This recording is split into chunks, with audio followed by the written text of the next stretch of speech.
કહેવાનો અર્થ પૂર્ણા વ્રત પ્રત્યેકના જીવનમાં હોય છે. આપણા દરેકના જીવનમાં સત્વ ગુણ પણ હોય, રજો ગુણ પણ હોય અને તમો ગુણ પણ હોય છે. વિભીષણ રાવણ ને રામચરિત માનસમાં એમ કહે છે, મોટા ભાઈ સુમતિ કુમતિ સબ કેઉર રહે. મોટા ભાઈ પ્રત્યેક વ્યક્તિના જીવનમાં સુમતિ પણ હોય, કુમતિ પણ હોય, પણ જ્યારે કોઈ માણસ સારા માણસનો સંગ કરે ને ત્યારે સુમતિ બળવો કરે, ત્યારે સુમતિ બળવો કરે. અને જ્યારે કુસંગી માણસનો સંગ થઈ જાય ને તો કુમતિ બળવો કરે છે. સત્વગુણ, રજોગુણ, તમોગુણ આપણા જીવનમાં હોય છે, પણ તમોગુણ અને રજોગુણનો જે સમૂહ છે એને ભાગવતકાર તૂર્ણાવ્રત કહે છે. અને એ વંટોળિયાનું રૂપ લઈને આવ્યો છે. હવે તમે જુઓ, વંટોળિયાનું રૂપ લઈને આવ્યો. વંટોળિયાનો એક ગુણ હોય છે કે આમ તો પવન જ કહીશ આપણે આમ તો એને પવન જ કહેવાય, પણ જો એમાં આંટી આવી જાય ને પછી એને આપણે વંટોળિયો કહીએ. આંટી આવી એટલે વંટોળિયો બની ગયો. અને પછી વંટોળિયો છે ને એ પછી જોવે નહીં, એ માર્ગમાં જેટલું આવ્યું જેટલું એનાથી ઉપડ્યું એ બધાને ઉપાડતો જાય. વંટોળિયો બધાને ઉપાડતો જાય ને.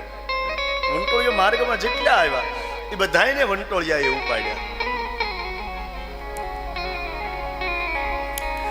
પણ હંમેશા મારી દરેક કથામાં હું કહું છું, આ પ્રસંગ આવે ને ત્યારે આમ જે એ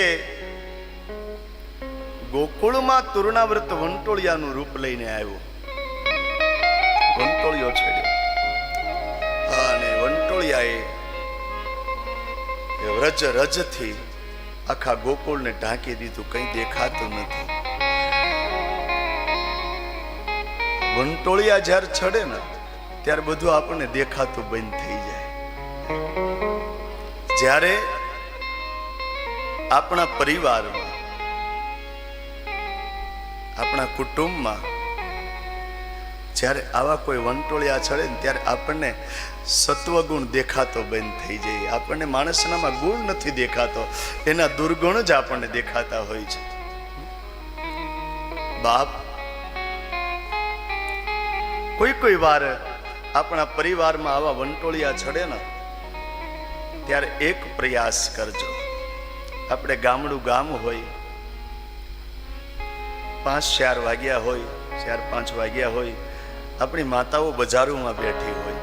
ચૈત્ર વૈશાખનો અને વળતો સાયો થાય ને ત્યારે બજારોમાં બેઠી હોય આપણી માતાઓ, વાર્તાલાપ કરતી હોય. કોઈ વાટું બનાવતી હોય, કોઈ વળી આ કરતી હોય, કોઈ આ કરતી હોય. આમ 2-5 માતાઓ બેઠી હોય. એમાં ચૈત્ર વૈશાખમાં વંટોળિયા બહુ છડે ગામમાં. અને વંટોળિયો છડે, માં બજારમાં બેઠી હોય, ભાળી જાય, વંટોળિયો છડ્યો એટલે તુરત જ ઊભી થઈ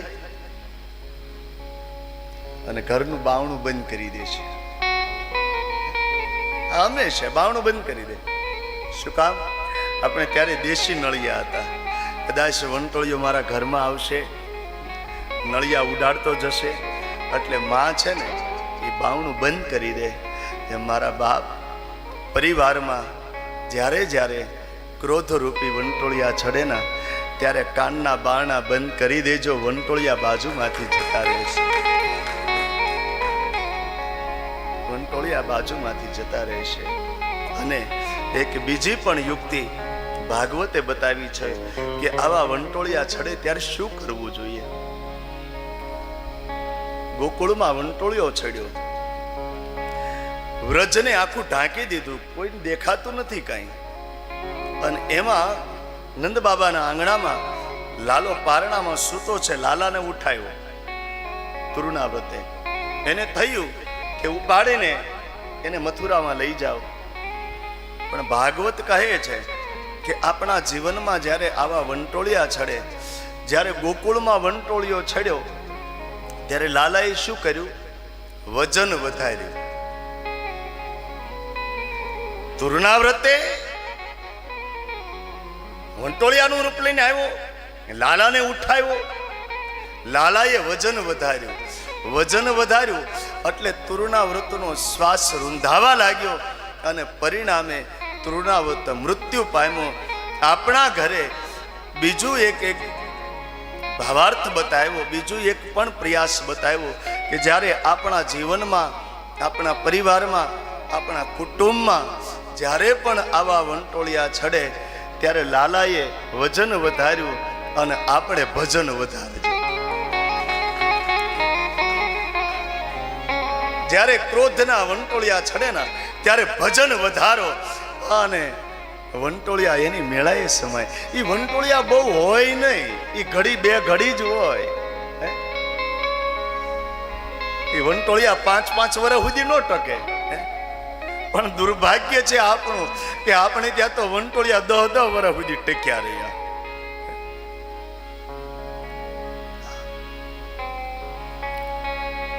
ભજન વધારો, આત્માનો ખોરાક છે ભજન. આપણા સંતો કહે છે ભજન વિના રે મારી ભૂખ નહીં ભાંગે,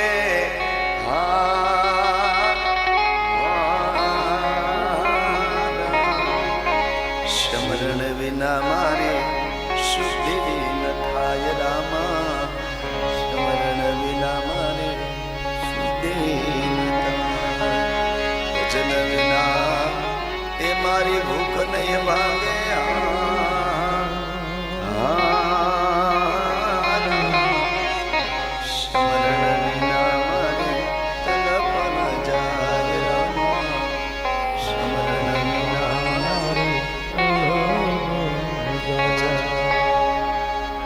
ભજન વધારો. જે આપણા જીવનમાં વનફોળિયા છેડ્યા છે ને એ વનફોળિયા હેઠા બેહી જાય. ભજન વધારજો. જેનું તમે નામ લેતા હોય, કબીર કુઆ એક હૈ પનિહારી અનેક બર્તન સબને ન્યારે ભયે પાની સબને. આપણો સનાતન ધર્મ તો એમ કહે છે કે તમને જે વાલું લાગે એને ભજો ને, પણ ભજો. રામ તને ન ભાવે તો પણ તને ન ભાવે, રામ તને ન ભાવે તો પણ તને ન ભાવે. રામ તને નથી ગમતો, તું એને યાદ નથી કરતો, તું એનું ભજન નથી કરતો, છતાંય તારો નિભાવ કરે છે. રામ તને ન ભાવે તો પણ તને ન ભાવે. જે તમને વાલું લાગે એનું નામ લો. ઠેકાણું તો એક છે, જેને જે માર્ગ છેલ્લો લાગ્યો ઈ લીધો.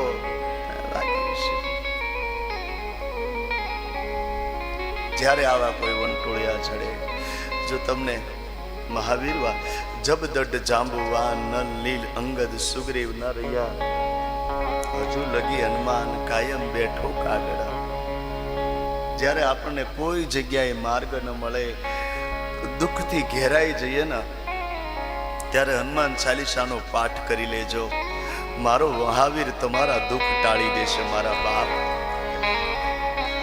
સમય મળે હનુમાન ચાલીસાનો પાઠ કરી લો. વળી 1-1.5 કલાકનો સમય હોય, સુંદરકાંડનો પાઠ કરી લો. તે કષ્ટ ટાળશે. વીર હનુમાના અતિ બલવાના, રામ નામ રટિયો રે અમારે મન બસિયો રે. વીર હનુમાના અતિ બલવાના, રામ નામ રટિયો રે અમારે મન બસિયો. વીર હનુમાના અતિ બલવાના,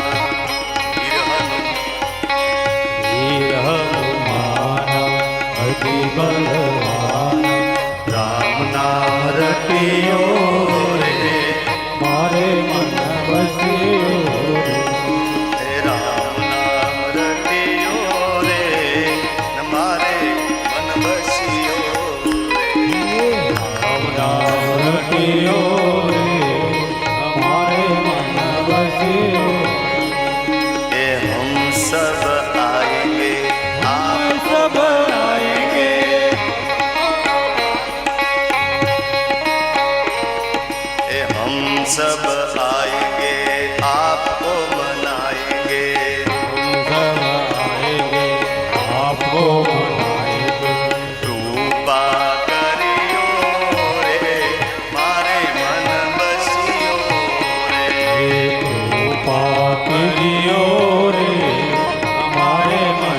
વસ્યો કરિયો રે હમારે મન વસિયો રે કૃપા કર્યો રે અમારે મન વસ્યો બજરંગ બાલા જપુ તેરી માલા બજરંગ બાલા જપુ તેરી માળા બજરંગ બાલા જપુ તેરી માલા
પ્રભાતાત્મજં માનનયુક્તમુખ્યં શ્રીરામદૂतं શરણં પ્રપદ્યે અતુલિત બલદાનમ હેમચલાબ્દેહમ દરુજ્વન કૃષાણુનામ ગંડમ સકલ ગુણ નિધાનમ વારણાનધીશમ રઘુપતિ પ્રિય ભક્તમ વાનર જાતમ બોલે હનુમાન મહારાજ બાપ ત્યારે આપણા જીવનમાં આવું કોઈ સંકટ આવે અને ત્યારે હનુમાન ચાલીસાના પાઠ કરજો મારા બાપ તમારું દુઃખ એ કષ્ટભંજન દેવ હળવું કરી નાખશે